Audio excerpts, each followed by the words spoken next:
All right, guys. Today here we got a SSR 300 4-stroke, brand new bike. I don't think it has an hour on it, but what I wanted to do is I wanted to rejet this carburetor, and I took this bike way further apart than I should have to get this carburetor out. And to save you guys time, what I wanted to do is I wanted to show to you how to get this carburetor out without taking this bike apart.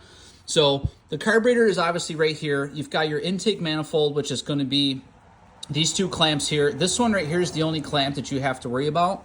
And then your rubber intake boot, which connects your air box to the carburetor, is held on with this clamp right here. So if you loosen this clamp up all the way, you loosen this clamp up all the way, your carburetor will just be sitting in between those two pieces. You'll notice that this rubber boot right here is real pliable. What I do is I put my hand underneath it and I squish this and I pull this back, okay?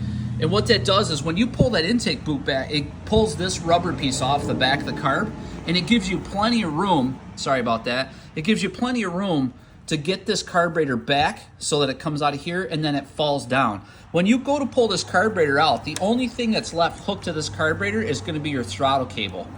So I never had to take off the fuel tank, I never had to take off any of the plastics, the subframe, none of that stuff. All you have to do to get this carb out is to loosen that screw up quite a bit, loosen that screw up, take this boot off the back of the carb, and this carburetor will come right out. This carburetor will come right out of this hole.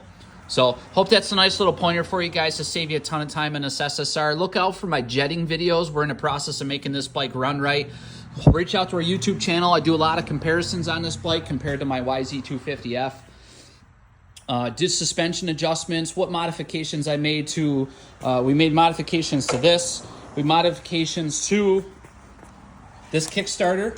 We've already made another one that we've modified to allow it to go in further. You notice how far out this Kickstarter sticks? We modified this so that the Kickstarter goes in further so that it doesn't catch on your boot when you're riding.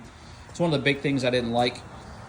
So look out for more videos like that, and appreciate you guys watching.